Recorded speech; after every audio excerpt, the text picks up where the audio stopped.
Amados, esse texto ele é muito lido, porque ele se trata de uma parábola, e essa parábola ela é resposta. Ela é uma resposta de Jesus para os fariseus e os escribas que estavam indagando ele acerca da presença dele com os pecadores. Fariseu e escribas, eles não eram naquela época muitos vistos andando com as pessoas que os judeus taxavam como pecadores, como pessoas ímpias. Os fariseus ficavam mais nas sinagogas, no templo, e eles andavam com as suas vestimentas e eram identificados por isso, mas de forma alguma eram vistos entre os pecadores. E Jesus, ele era visto com os pecadores, com os publicanos, com as pessoas que, segundo os fariseus, segundo os escribas, segundo os mestres da lei, aquele povo era pecador e eles não poderiam se misturar com eles. E Jesus, tendo com eles, tratando eles bem, conversando com cada um deles, cuidando do coração e dos dilemas de cada um, nesse momento se levanta, ou seja, senta-se no coração dos escribas e dos fariseus, e eles começam entre si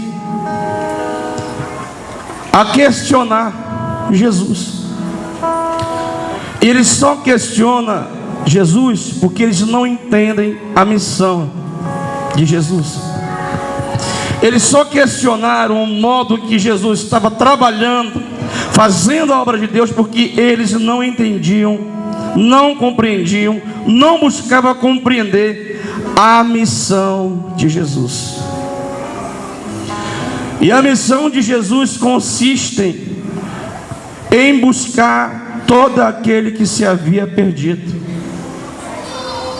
Ele veio por perdido, ele veio por doente, ele veio para aquele que é socialmente desprezado, para aquele que se acha a menor pessoa, para aquele que se entende e subentende que é um pecador nato e já desistiu de lutar contra o pecado. Jesus, ele veio para isso.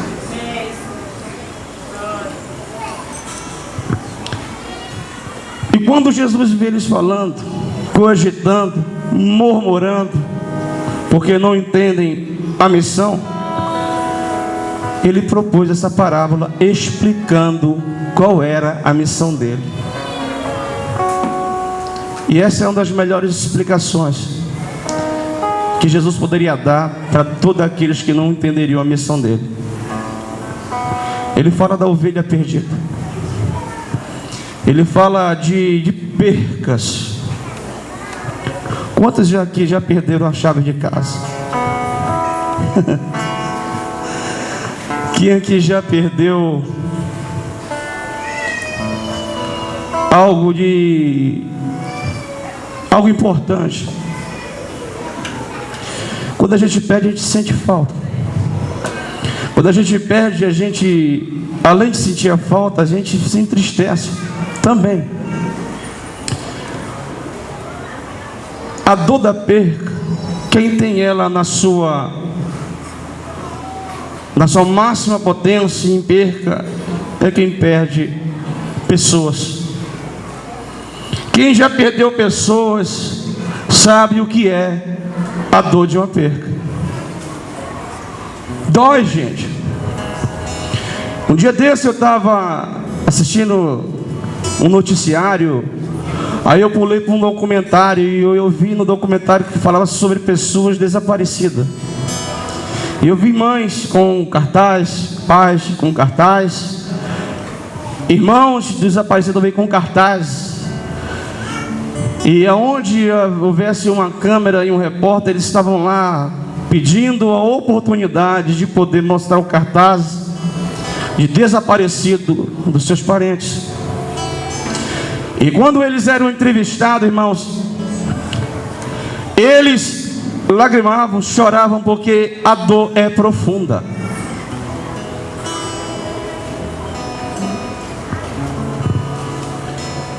Mas tem gente que não entende isso. Tem gente que é insensível e não entende isso. O Pai, Deus, Ele ama todos, irmãos. Todos, e na Bíblia está escrito que Ele não se alegra com a morte ou de gente afastada ou de ímpio. Ele não se alegra. A alegria dele está quando aquele pecador reconhece o seu pecado, se arrepende e vem para a salvação. Nisso consiste a alegria do Pai.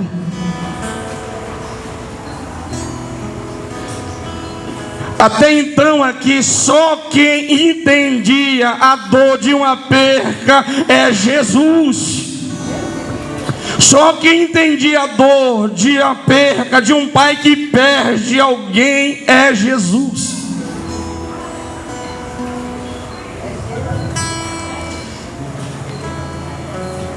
Porque o pecado que entrou no jardim do Éden por Adão fez com que todos que nascessem perdidos longe de Deus. Como declara também Romanos, que todos não conhecem, todos não fazem o bem, todos estão destituídos da glória de Deus. É necessário uma conversão. E esse afastamento é uma perca para Deus.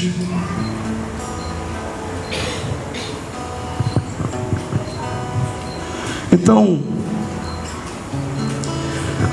Jesus observa aqueles homens murmurando por não entender o amor do Pai, por não entender a dor do Pai em perder os filhos, e a alegria do Pai em ter alguém que está trazendo os filhos de volta para o Pai. Os fariseus e escribas não entendiam essa missão. Porque quem enviou Jesus para resgatar o que se havia perdido foi Deus, o Pai. E quem eram os perdidos? Os filhos.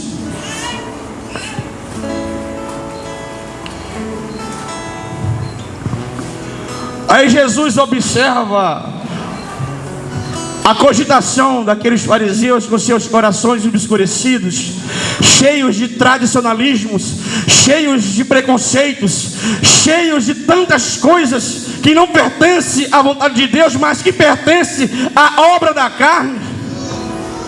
E ele explica a missão dele. Pessoal, eu vou explicar para vocês. Aí ele fala da ovelha, aí depois ele fala da dracma. Ele fala: olha, a minha missão é vir resgatar o que se havia perdido. E eu vou lhe dizer, pessoal, a alegria no céu quando alguém se converte e volta para a casa do Pai.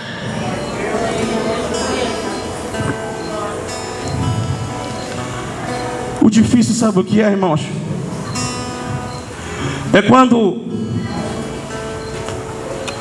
alguém encontra o filho que se perdeu e apresenta o pai, e o filho diz: eu não o conheço.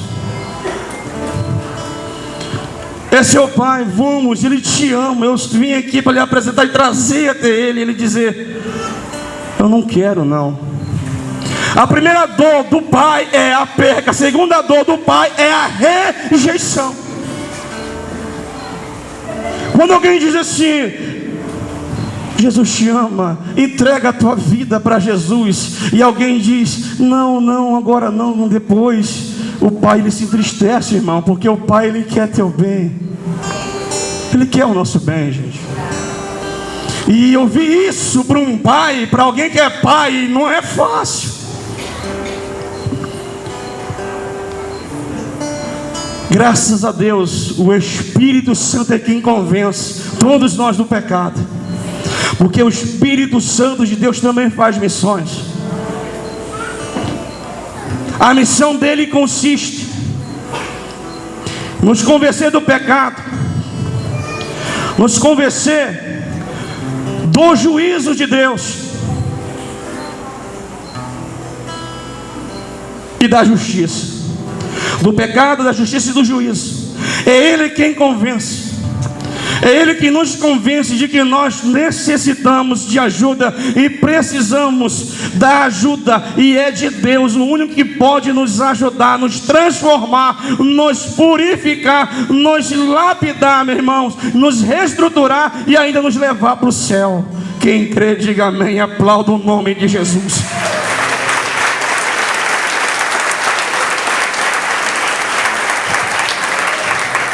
Fariseu não entendeu, escriba não entende a missão de Jesus, e eles começam a falar contra isso, começam a falar tudo aquilo que não deve falar e que se configura, só porque falou nisso em pecado, irmãos. Por que ele fica com esses pecadores? Por quê? Por que está perdendo tempo com esses pecadores? Os pecadores são o alvo do amor de Deus. Os pecadores não têm força e não podem se auto-salvar. Não existe auto-salvação. Eu vou mesmo me salvar, eu auto-me salvo. Não existe. A esperança está em Deus, em Jesus, irmãos. Essa é a missão de Jesus. E Jesus, depois que cumpriu a missão dele de morrer por todos nós, de pagar o preço e de dizer: a partir de agora, aquele que ouvir a palavra, aquele que concordar com a palavra, aquele que me amar, aquele que se arrepender e se entregar a mim, esse vai ser salvo. E isso ele entregou à igreja. Uma coisa mais linda que pode existir nessa terra é a igreja. É um local onde Deus sara, cura, restaura. Eterna gratidão. Agradeço o convite de ter vindo aqui por um teu irmão. Agradeço o Espírito Santo por ele ter te trazido aqui essa noite e nas outras noites passadas, porque ele está preocupado. Nesse lugar, amado irmão, nesse espaço é onde nós nos reunimos, e é onde Deus, Jesus, ele faz uma obra tremenda em todos nós. A igreja, ela tem um papel muito precioso num bairro, na cidade, irmãos, na nação. Ela tem um papel de restaurar, ressocializar as pessoas. Ela acolhe aquele que a sociedade diz mata, porque a igreja, ela é o corpo de Cristo.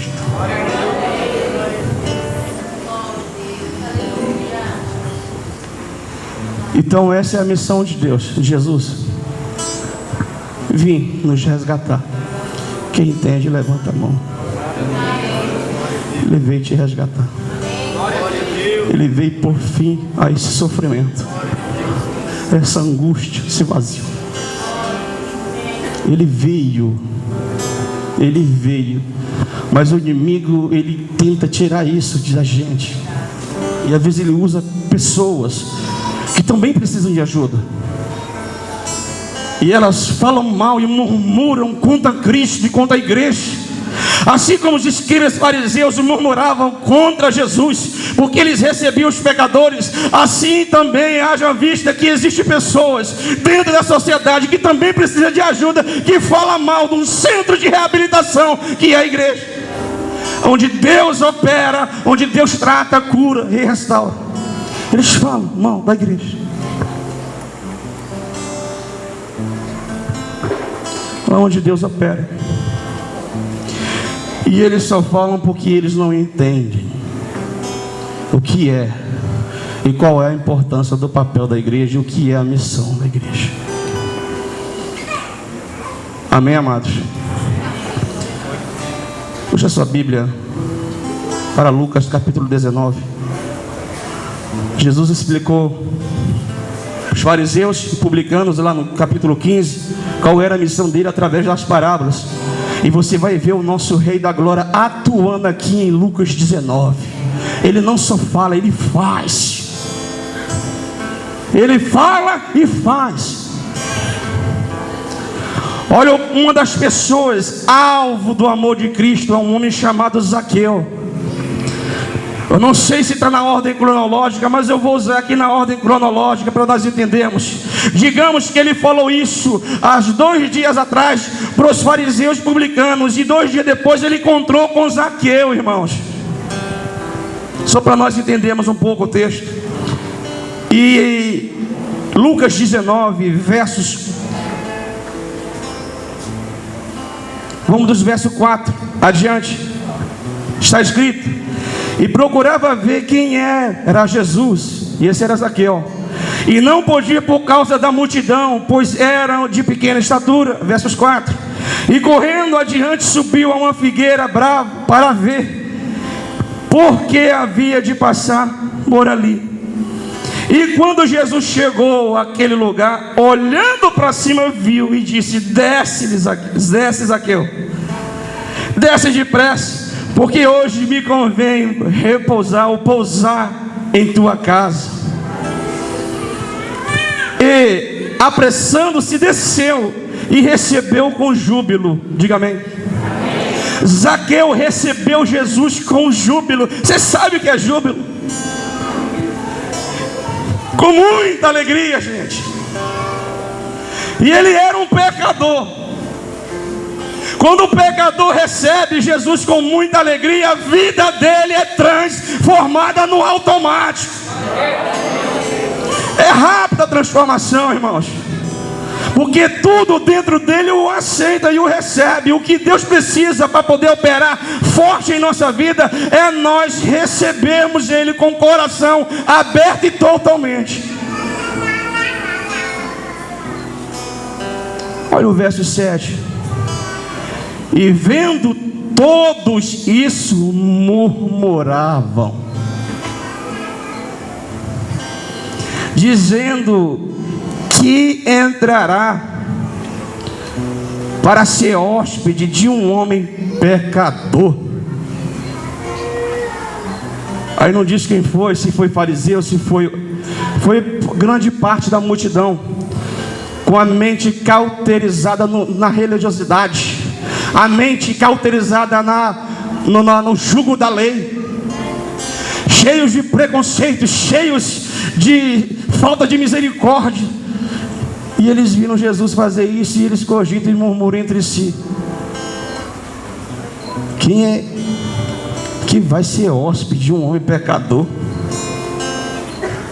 Nós nunca vimos fariseu, escriba, mestre da lei, se quer conversar com um, quanto mais almoçar com um, repousar na casa de um pecador.